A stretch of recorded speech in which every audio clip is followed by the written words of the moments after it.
Breaking news in the case that has shaken campuses, headlines, and political circles across the country. A high-profile incident at Utah Valley University has left investigators and the public searching for answers. And at the center of it all is one named Tyler James Robinson, a 22-year-old apprentice from St. George, Utah. Tonight, we're not just revisiting what happened on that rooftop. We're digging deeper into a trail of evidence, from DNA and weapons to unusual online messages and strange inscriptions left behind that could point to something more than a lone act. Some believe Tyler may have revealed, even unintentionally, the deeper motive behind the attack on Charlie Kirk. Others wonder, did he hint at someone else who may have influenced or encouraged him? This is not speculation for drama. This is what investigators, media outlets, and experts are actively piecing together right now. And in this video, we'll explore what's confirmed, what's still unclear, and the burning questions that remain unanswered. Before we begin, make sure to like this video, share it, and subscribe for more breaking updates. Drop a comment with your opinion and tell us where in the world you're watching from. On the morning of the incident, Utah Valley University in Orem, Utah was preparing for a major event. Conservative commentator Charlie Kirk was scheduled to address students at the Lucy Center, a gathering that drew both supporters and critics. Security was present, but few could have predicted how quickly the day would spiral. Later, after Kirk began his appearance, chaos erupted. A shot rang out loud enough to disintegrate the crowd and send people scrambling for safety. Witnesses reported confusion and panic as university staff and students rushed to evacuate the area. For a brief moment, no one knew where the gunfire had come from. Investigators would later determine the shot originated from a rooftop overlooking the venue. Surveillance footage and eyewitness accounts described a man climbing down from the roof shortly after the incident, changing his appearance and moving quickly away from the scene. Law enforcement immediately launched a search. Within hours, photos of the suspect were released to the public, showing a young man with distinctive features. That man would soon be identified as Tyler James Robinson, a 22-year-old from St. George. The university went into lockdown while local and federal investigators secured the area, combing through evidence left behind on the rooftop. There, they discovered a high-powered rifle, personal items, and even writings that suggested more than just a random act.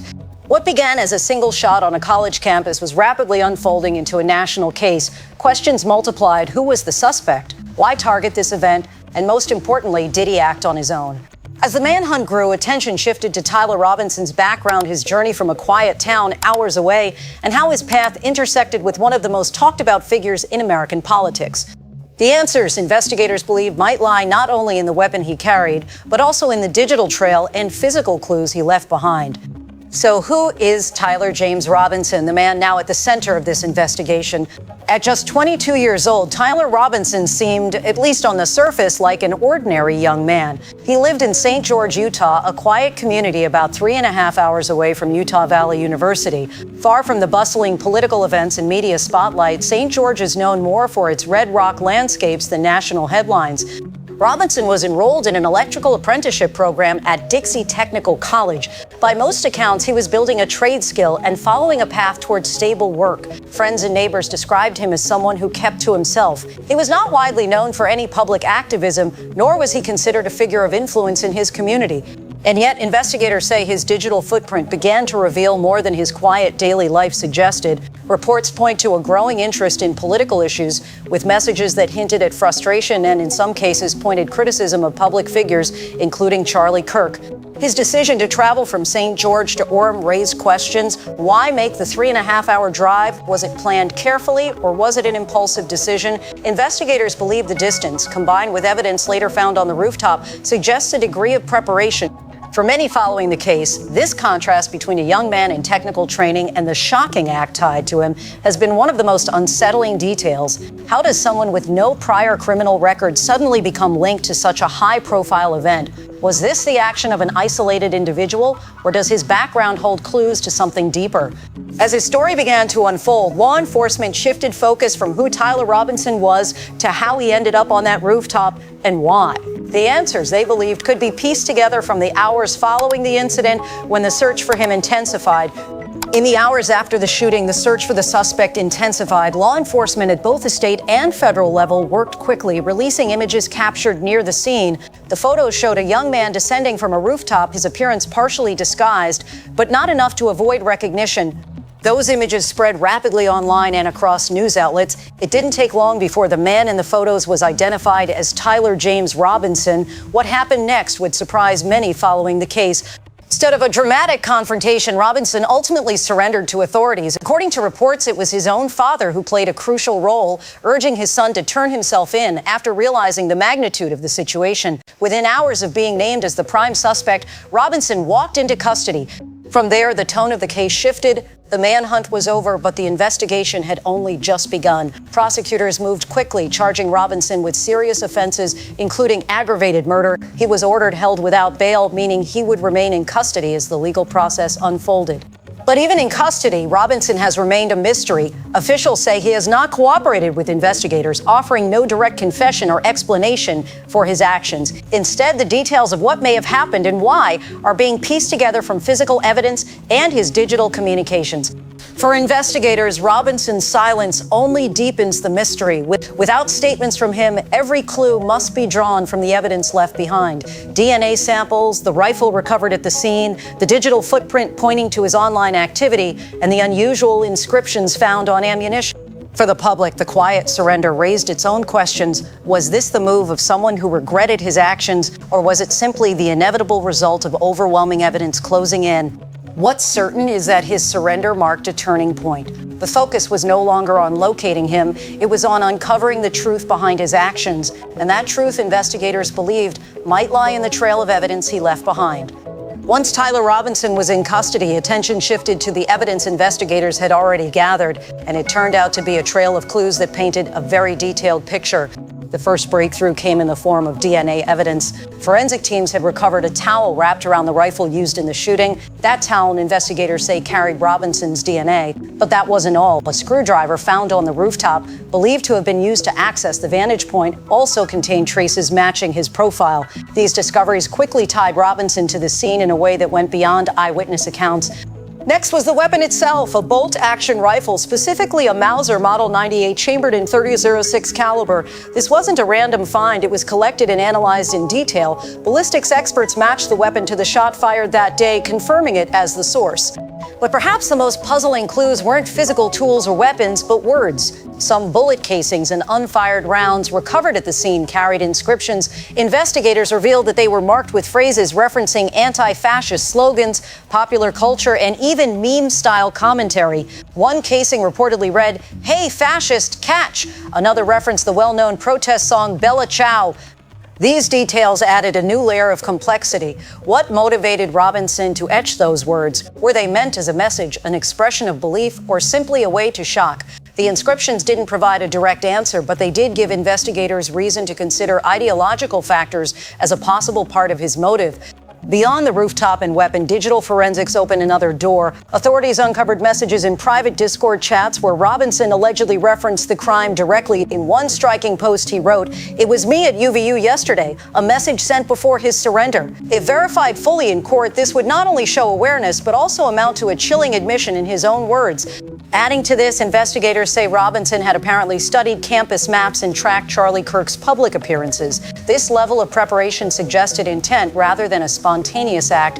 When all of these pieces are put together, DNA on the rifle and tools, inscriptions on ammunition, the online confession, and prior mapping of the location, the portrait of the suspect becomes sharper. But at the same time, questions remain. Did Robinson act entirely on his own? Was this driven purely by political frustration? Or did personal factors play just as big a role? Could there have been others who influenced or encouraged him? As of now, investigators maintain that no evidence points to additional accomplices, but the door hasn't been fully closed on that line of inquiry. The evidence trail leaves us with a picture that is both detailed and incomplete, enough to identify Robinson as the suspect, but not enough to fully explain the why behind it all. And that is where the story deepens, because the motive remains the biggest mystery.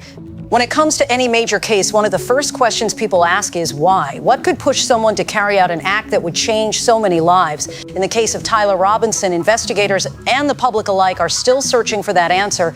What we do know is that Robinson had, in recent months, reportedly become more politically outspoken. Accounts suggest that he disagreed strongly with Charlie Kirk's viewpoints and may have grown frustrated by the influence Kirk holds in public conversations. While that may provide some context, it is important to remember that disagreement or political frustration alone does not explain or justify violence. The line between belief and action is vast, and most people, regardless of their opinions, never cross it. Some of the evidence recovered suggests ideological leanings. The inscriptions on the ammunition referencing anti-fascist themes have fueled speculation that Robinson may have aligned himself with certain activist or countercultural ideas. However, as investigators have been clear to point out, nothing has been formally established as motive in court. These are only pieces of a larger puzzle, not a definitive conclusion. Digital records also complicate the picture. Robinson's Discord messages, including the statement, "It was me at UVU yesterday," point toward a sense of wanting recognition, perhaps even validation. Was this about making a political statement, or was it more about personal identity and being noticed? These are the kinds of questions authorities are carefully considering. Another factor is preparation. The fact that Robinson had reportedly looked at campus maps and tracked Kirk's appearances suggests more than a spur-of-the-moment decision. That type of planning indicates intent, but again, intent to do what and why. Was it truly about ideology, or was there a deeper personal struggle at play? Law enforcement and analysts often warn against rushing to label motives too quickly. Cases like this are complex, and human behavior rarely fits into a single box. The reality may be a combination of factors: political frustration, personal challenges, a desire for recognition, and possibly a radicalization process shaped by online communities. What's clear is that, so far, investigators have found no evidence of a broader conspiracy. Robinson appears to have acted alone, though the possibility of others knowing about his plans remains an open question under review. And so the motive remains both the most compelling and the most elusive part of this case. The public wants answers, and understandably so. But until the trial unfolds and more details are revealed through testimony and cross-examination, much of this remains speculation. What we can say for certain is this: the search for motive is not just about understanding Robinson's actions, it is also about understanding the warning signs, the influences, and the pathways that can lead someone down such a dangerous road. When news broke that Charlie Kirk had been the target of a shooting, the ripple effect was immediate. Across the country, headlines focused not only on the attempt itself, but on what it symbolized. For many, it was more than just a crime story. It was a moment that sparked heated debate about politics, free speech, and public safety in America today. On one side, supporters of Kirk voiced outrage and concern. They described the attack as an assault on free expression, warning that if public figures can be targeted simply for sharing their views, then the climate for open dialogue is under threat. Rallies of support appeared online and in person, with thousands sending messages of solidarity to Kirk and his organization. Others, however, pointed to the broader environment. They argued that polarization and constant political tension may be contributing to a culture where individuals feel driven to extreme actions. While most people never act on anger or frustration, even rare incidents like this one can inflame fears that society is becoming more divided. The media, meanwhile, has faced its own challenges in covering the case. Some outlets have leaned heavily on the ideological angle, emphasizing the suspect's possible anti-fascist leanings and online behavior. Others have taken a more cautious approach, reminding the public that the motive has not been officially established in court. This difference in framing has added another layer of debate about whether news coverage is fueling division or providing needed clarity.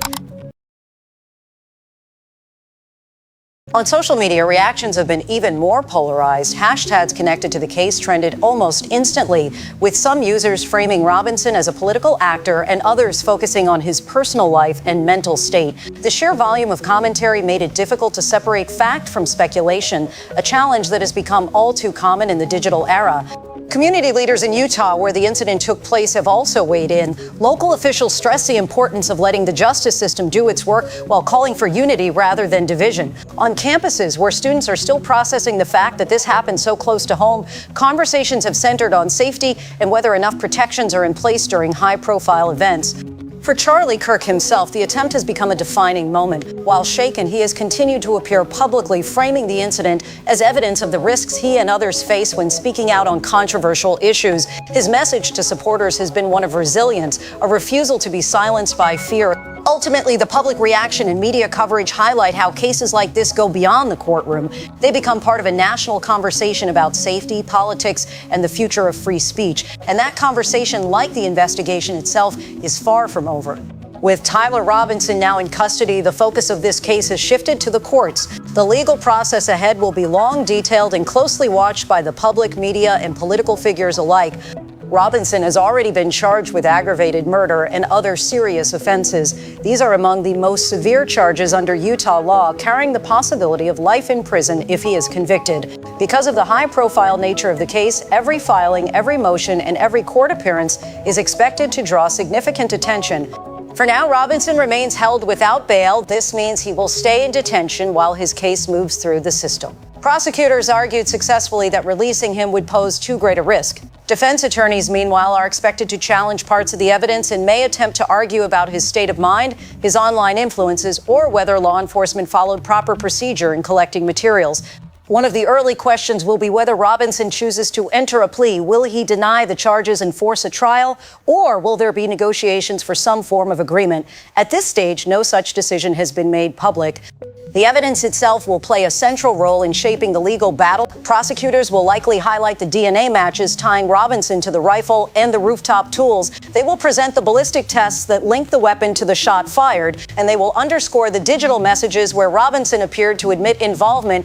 The defense may try to raise doubts, questioning how the DNA was handled, whether online messages can be authenticated, or whether inscriptions on ammunition truly reflect intent. These arguments may not erase the evidence, but they could influence how a jury interprets it. Beyond the courtroom, the case will also test how society responds to politically charged acts of violence. Prosecutors must balance presenting their evidence with avoiding broader assumptions about ideology or politics. The judge, too, will need to ensure that proceedings remain focused on the facts, not public opinion. Trials of this scale often take months, if not years, to conclude. Between pretrial hearings, jury selection, witness testimony, and possible appeals, the road ahead is far from straightforward. For the families, communities, and supporters on both sides, this will be a test of patience and endurance. What we can say with certainty is that the trial will not only determine Robinson's fate, but will also shape how future cases of this nature are handled. Will it set new precedents for how online activity is used in court? Will it become a symbol of how political tension intersects with criminal law? Those answers will come only with time. For now, all eyes remain on the courtroom, the place where this story's next and most decisive chapter will unfold. As we bring this story together, one truth stands out. The attempt on Charlie Kirk's life is not just a criminal case. It is a reflection of the times we live in, times marked by deep political divisions, online echo chambers, and the growing risks faced by public figures who put their voices into the world.